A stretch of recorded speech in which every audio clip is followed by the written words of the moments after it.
Hey, what up, everyone? Oh, click the wrong one. Good morning. Welcome to the Blue Gamer Bluecast Morning Show. I'm your host, Adam Blue, 30 plus year video game enthusiast, industry analyst, and today for May 6, 2026, I'll run through the latest gaming news, what I've been playing, etc., etc. Morning, Ultronymous and Jim Killix. Good to see you guys. Here's something that's interesting. So Monday, when I did the show, I did that Mario review, Mario Galaxy movie review. And then early this morning, I cut that section out specifically to sort of like have a video basically of where I'm talking about the Mario movie because I feel like it should be talked about. Anyway, and then I got hit with a copyright strike where the owner of the content is blocking it or something, or demonetizing it, maybe, even though I don't monetize this channel. And so I'm disputing a claim because I just think it's interesting. So I'm assuming it's Nintendo. I actually didn't look at the details. But it's just very interesting because that is complete fair use the way I was using it. The trailer I had in like a little spot next to me. Yeah, you see how I do this? I have like actually, I'll show you when I do my screen share. I just had the trailer sitting there and then I was talking over it and there was no audio. And that's complete fair use. So it's a little disappointing to have to deal with that. New setup or just new camera angle? I think just some things are moved around. The camera is essentially the same.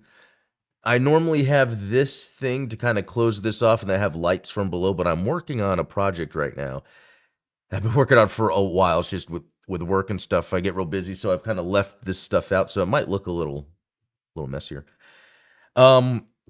But yeah, speaking of that, there's a video that went up on Gundam Explained. It was like the RX-78-2 compared to the F-91 in terms of where they were in that timeline of UC, what kind of firepower they had. I thought that would just be interesting because once you get to the F-91 Gundam, that sort of Char and Amuro legacy, the Zeon and Federation is almost just a memory. And anyway, check out that video if you're interested in all that. Yeah, well, let's jump into. Well, actually, before we get into that, I wonder if I have this set up correctly. Give me a second. Okay, maybe. The lighting is very moody. I don't have my extra collectible light here, but I got the Balrog action figure. This is the final, I think the final one that in this line. It's crazy that it's like the last one, but yeah, this is from the Super Street Fighter 2 line from Jada Toys. You know, and I think I showed it recently, the E Honda that they just came out with. And now we have Balrog, who this looks great. There's so much about this action figure that's good. Just the sculpt, the proportions, the articulation, the materials. I mean, even it's interesting. It might be hard to see here, but like the gloves have like a little texture on them that just adds to this. Yeah, you can kind of see with the light glare. It's very fascinating how well made these are compared to Hasbro action figures. And maybe I'm being a little harsh. I haven't been buying Hasbro. I mean, for instance, let me show you some Hasbro figures I actually have right here. Stay right there. Oh my gosh, he's not going to sit. Okay. This Wolverine is amazing, but even, for collectors, they even say this is probably one of the best Hasbro action figures. I mean, just the sculpt, the proportions, everything. But this isn't an action figure channel. So heading back. Anyway, yeah, I wanted to show that. It's pretty cool. I love these these Street Fighter 2 action figures, especially the ones from the Jada Toys line, because the way they are sculpted, painted, look just like they're ripped straight from the game or the artwork of the game. Can't wait for the movie. Okay. Let's talk about what I was playing. I played a little more yesterday than I anticipated. Not a whole lot, though. So, first of all, Gundam vs. Zeta Gundam, obviously on Gundam Explained, playing that in the morning. And then I played this new TerraTech Legion, and I was really surprised how much fun I had. In fact, I might jump into that here in a second to show you guys. What's interesting is that it comes across as a survival-like, these survival-like games like, Vampire Survivors that have come out. And, I kind of got tired of them, but this does things a little different. It reminds me a lot of Command & Conquer. just in terms of like the visuals and the world I'm in, even though it's not an RTS, it's like a twin stick shooter essentially. No, it's not. It's a single. I'll have to look back at the controls are a little weird for me. I mean, you can change them, but I'm still trying to figure out what I like. But anyway, you're constantly building up your vehicle, and that's your main ride. And you're constantly putting weapons, making it bigger, adding buffs to it. So I'll show that off here shortly. And then No Man's Sky. I had installed that I think like last weekend. Me and my youngest were just looking at games to try, and I was like, man, I haven't that are co-op. I was like, man, I haven't tried No Man's Sky in a while. Let's install that. And I didn't really get to playing it until yesterday for a little bit, and it wasn't that long. But so what I did was, I jumped in the game, and I've thought about this sometimes with video games. It's like, okay, here's a game I've been meaning to try forever. I'm finally trying it. Let me just go all out, because what if this is the last time I'm playing it? And what if going all out, I discover something fun? Well, what I did is as soon as I loaded in, and I'm at the very beginning, this is like a save file that I had started a long time ago. Not my original, though. I have one that I've gone a lot further. This was one where, I don't know, I just restarted. And so I jump into my, so first of all, loading into the game, I didn't realize, I knew they made changes, but it feels completely different. It just, walking around, it feels completely different than it originally did. Loading into my ship, taking off, the graphics, really a good looking game. And so what I did is I went into space and I just flew around for a while. I would go to different planets, and I was just like, what does this game do if I run out of fuel while I'm just zipping around in space? Well, you slow down, and then there are just little, asteroids or meteors around. I think, is it a meteor once it hits the atmosphere? I don't know. Anyway, you just shoot these asteroids and get fuel, get resources, and then fly around some more. So I like that because it allows me to, I guess, jump into different gameplay scenarios and not really worry about getting myself stuck in a sort of, then what it seemed to happen when I'd play this game before, and it's fine, it's what the game is like, and it's like in Minecraft, where we want to do something, but in order to do that, you have to mine this, so then you can build this. So it's like, okay, but if I want to get that, I have to go and get this, and it's like, okay. And luckily, I didn't really have to mess with the fun I had flying to different planets. In the system I'm in, there's like 5 different planets and a few moons, but none of them are any planet that I want to build something on. I want to build something on a planet that looks like either the No Man's Sky screen here, where you see the blue sky and the pink ground. I can't, can I make that bigger? Yeah. Or something that looks like Breath of the Wild, a bunch of green. That's what I'm looking for. So the planets that are around me right now, super lame, super boring. So I'll have to, if I do decide to play it again, I will, I might just restart maybe, just so I can be around a series of planets that look cool, that I'd want to invest time into building a base in. Okay, look at Ultronus. Wonder if Balrog and E Honda coming out back to back was a reference to the original anime movie when they fought.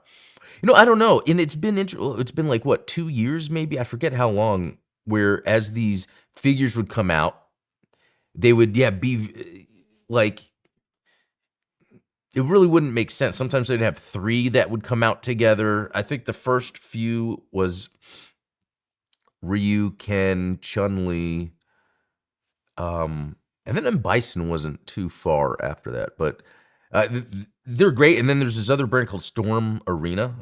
It's Storm Collectibles. They have the Storm Arena line that has some really good figures. I have one actually. How were your first planets? I had the battle. Okay, yeah. So I guess I kind of explained that. So yeah, my first starting planets were not fun. They weren't bad though. The ones that didn't have any bad atmosphere were just completely barren and desolate, and that wasn't fun. They have I think a creative mode which lets you build freely with minimal no requirements, so you can try that. Okay, yeah, because I want to get into an area where it's just a cool place that I could build up, and then go fly around and maybe invite people. That would be fun. Okay, let's go back. So this TerraTech Legion, I did talk about that. I'll show that off in a little bit. And it's interesting. So this Jay and Silent Bob, I actually went back to it Monday night, was it? I talked about how like it's got the character and the charm, but nothing else. The gameplay is really lacking. On the Steam discussion, on the Steam page for it, yeah, they released notes of a patch that came out that addressed I forgot if I talked about it here, but it addressed specifically the issues I was having with the game. The characters are a little faster. The hitboxes are a little adjusted a little bit. The characters get up faster from being on the ground, or something about their iframes flash. Anyway, I was like, great. And then I went on my Xbox to play it, and none of that was there yet. So I don't know if maybe the Xbox update didn't come out yet, or maybe it was minimal, and I didn't really. But no, I tried doing the iframe, the dashing, and I was not seeing the flash that's supposed to happen. So it could just be the console or Xbox got it later. I didn't update. I don't know. Anyway, I do want to beat this because for me, playing the Jay and Silent Bob game is more of an experience themed in a beat 'em up. It's a Jay and Silent Bob experience themed in a beat 'em up, rather than me like, oh, I've got to play this beat 'em up, even though.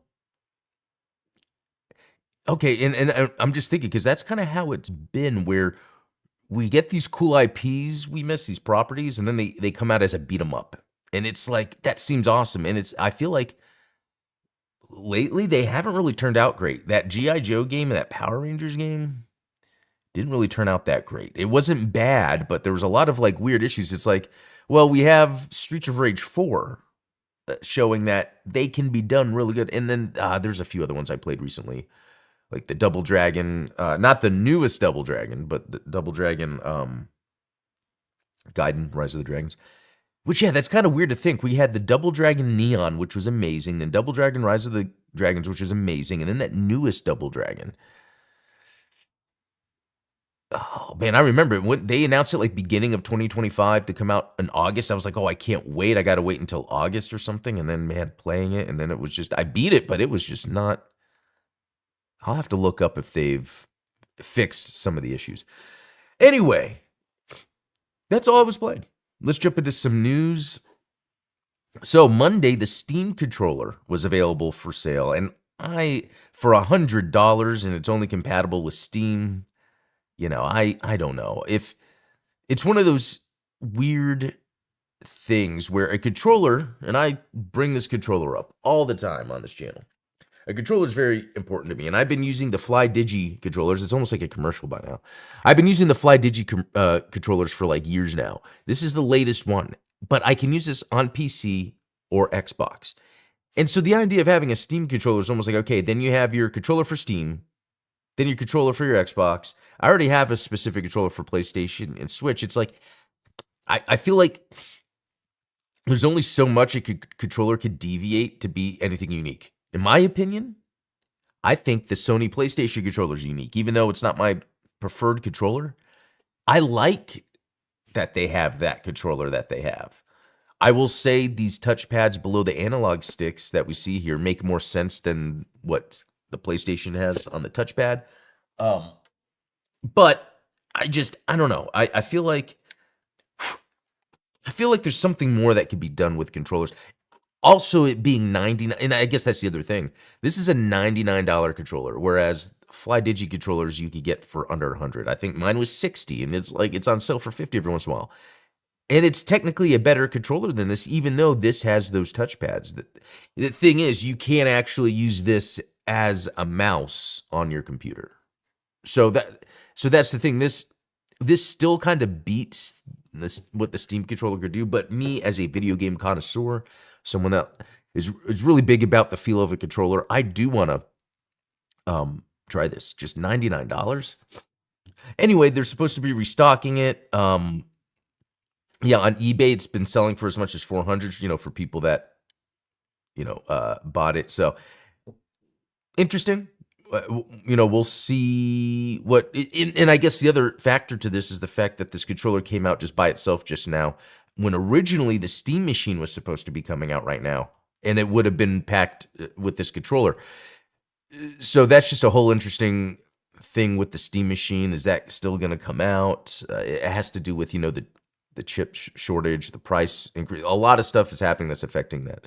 Even though, it's funny, when the Steam Deck was first announced, this is a whole thing, and I think this is what shows a division between different gamer types, when the Steam Deck was announced, I was like, hell yeah, that is awesome. I pre-ordered it, which you only needed $5 to pre-order.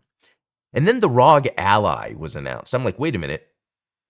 This portable handheld is just straight up Windows, so I can do more than just Steam. I would rather do that. So I'm one of those gamers that bought the ROG Ally instead of the Steam Deck, and I love everything I've been able to do with the ROG Ally. Stuff you can't do with the Steam Deck unless you were to put Windows on the Steam Deck, but then technically the horsepower, the power that's running it would be lower than a ROG Ally.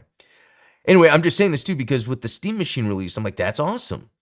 The PC that you could play at home, but it's like, well, it's not really a PC because it's not Windows, so I can't do things with like Epic or I guess, yeah, you could still do emulation. So there's that, but like Epic, the other store, the Xbox game store, the Epic game store, Ubi Play, even though you can still play the Ubisoft games, Battle.net. What was the other thing? But anyway, and with that, I just use an Apple 4K TV to do streaming onto my PC on my wired network. And that's the other thing. When the ROG Ally came out, people were complaining about it. But I guess where I'm getting at with this is, and this is something I feel like deserves a longer video. We got to a point, I guess, a few years ago where people playing games on Steam didn't necessarily mean that they were a PC gamer. That was just their access to video games, just like people playing Fortnite on Xbox or Grand Theft Auto on PlayStation doesn't make them like a gamer. And I don't mean that in a bad way. I just mean that that's not their main hobby. So when the ROG Ally came out and you have these people that are now more up with Steam and stuff like that, when they're using the ROG Ally, you can see Carrick with ACG, Jeff Grubb at Giant Bomb. Those are just two examples I remember. They were complaining about the ROG Ally. The complaints they were making were like, no, that's how someone that's really into PC gaming would want to have full access of their PC.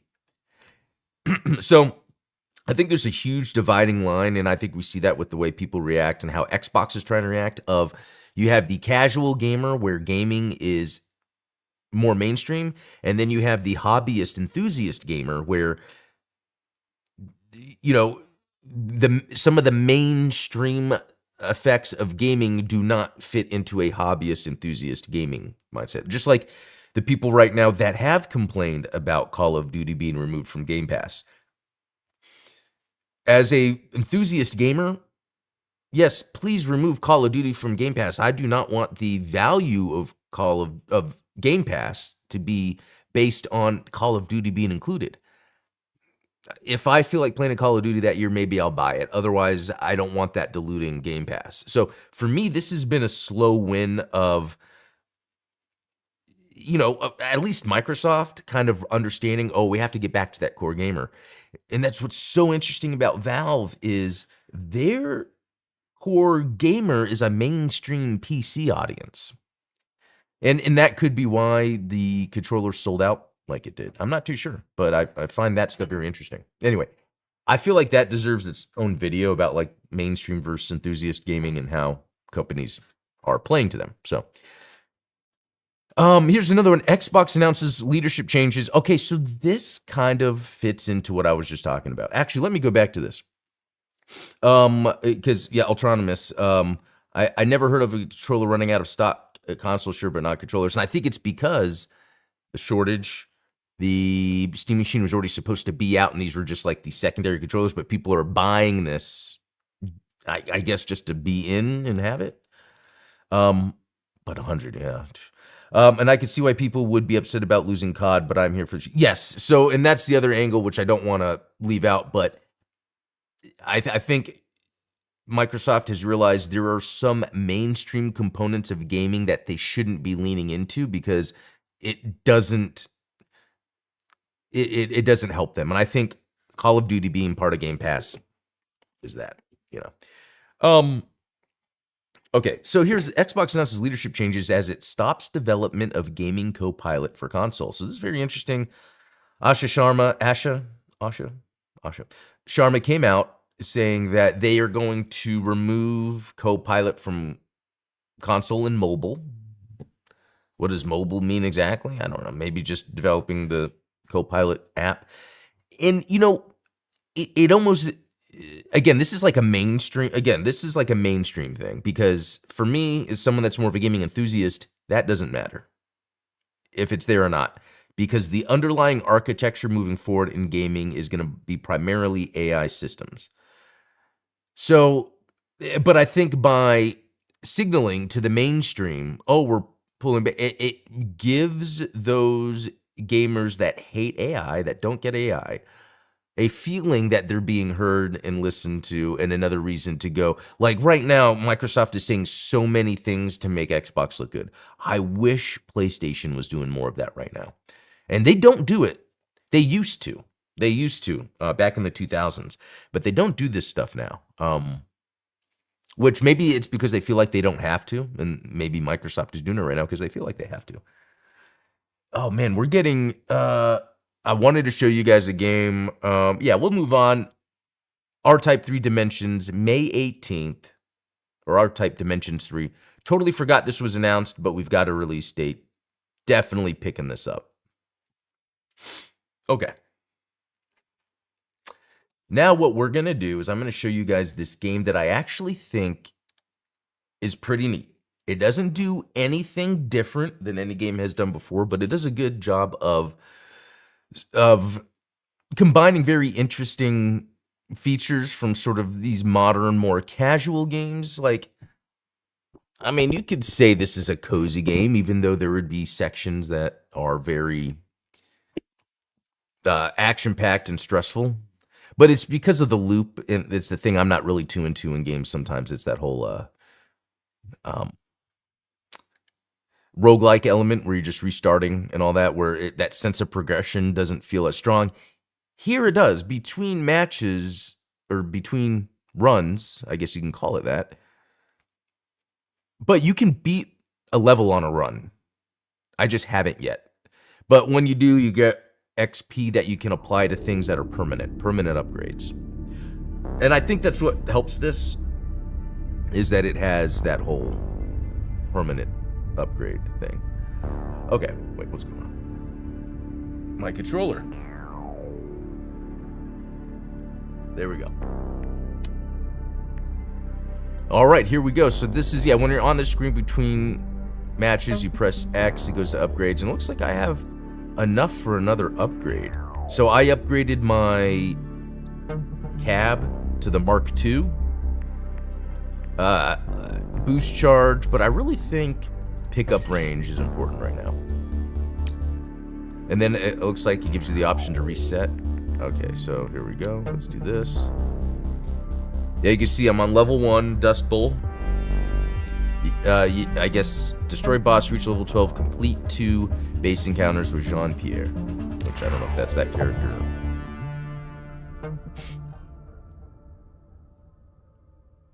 I've learned from the few roguelikes I'm playing that it is hard sort of thing to balance replaying feel. Yeah, and like you're making progress just spinning your wheels. Yeah, that is definitely my issue. Okay. So when you start off, you look like this, but you build up. Okay. Do I have the controls the way I want them?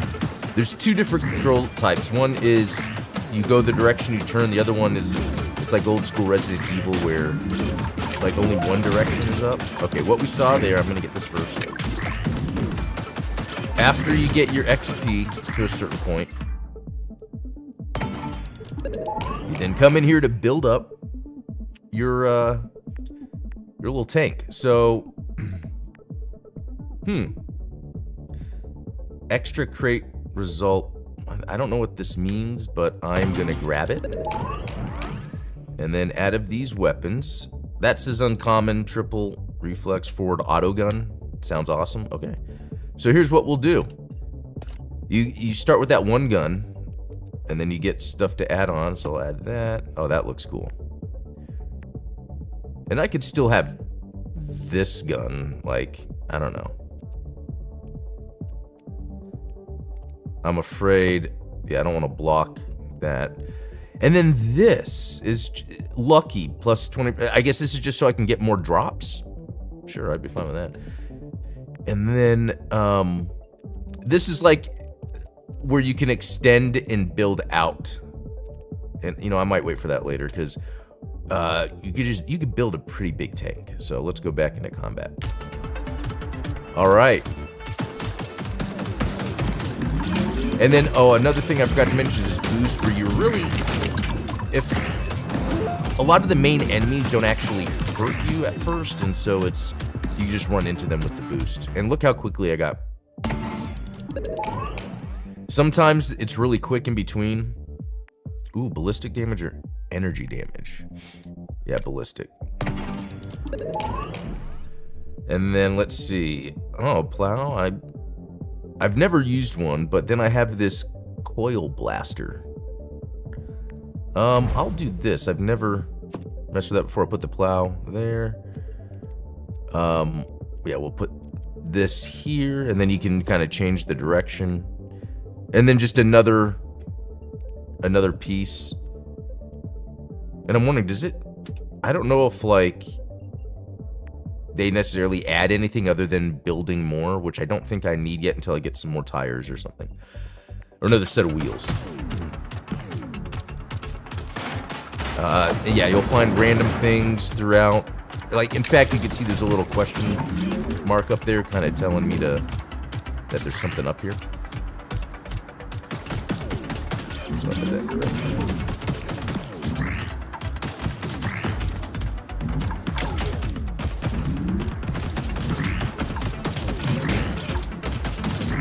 See you, Chris. Alright.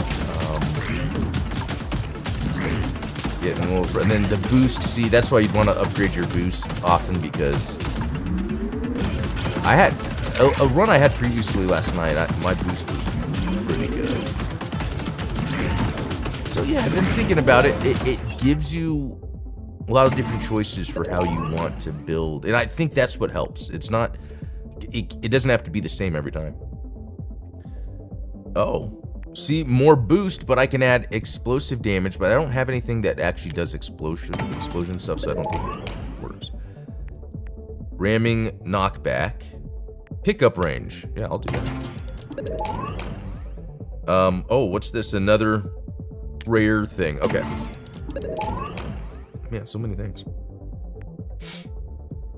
Sure. Okay. Let me move this. Put this here. This. Oh. I love that you can move things around however you want. And so this is supposed to be like, maybe it could go anywhere, but I'll just put it there, I guess. You know. And then another gun. Okay, yeah, that. And then this was the magnet.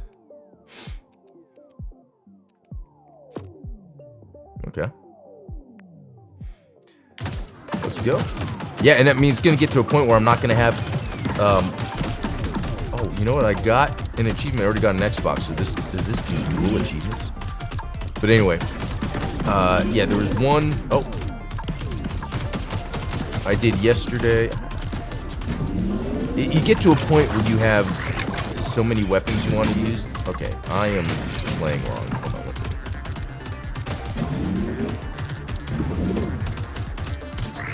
Look at something else. Graphics. Ooh, frame rate limit. DLSS. Not that I really need it. I don't think I need any of this, but we're just gonna do it. Motion blur. High res terrain. Okay. And the other thing too is in the controls. Control mode. Driving. Controls are tech, relative, steer, left, right, accelerate, brake, or push to go. That's kind of like the twin stick shooter, and that's what I'm doing for now.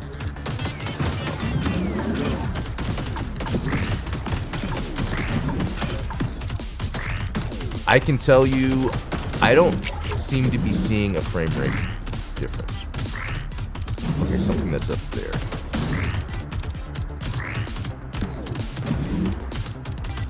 And another thing is, I'm assuming the levels are different. or the same level is different every time you play, but they sometimes seem to be the general same area, like where this is taking me. This could be a boss, it could be a base. Yep, it's a base. Which I don't know if I'm at the best power level yet for that. Oh, it is that time. Wow, this is so fun. And then you can re-roll. Boost recharge. I mean, I could use that. Oh, wow, look at all that. A whole bunch of things to build. It's just I don't have. I need a tire or something, or wheels. Okay, that's kind of weird. So like what I could do is something like. Wait, no. Let's do it. Yeah, a little below there, and then grab the wheels and then actually fit them on back here. So you see how I kind of made this bigger. And then yeah, another thing, let's see. Let's move this here. And then that little engine or rocket thing. And then yeah, another gun. Okay. And let me continue. So, pretty cool how I've built this up. Oh boy. Oh boy. This might have not been a good idea.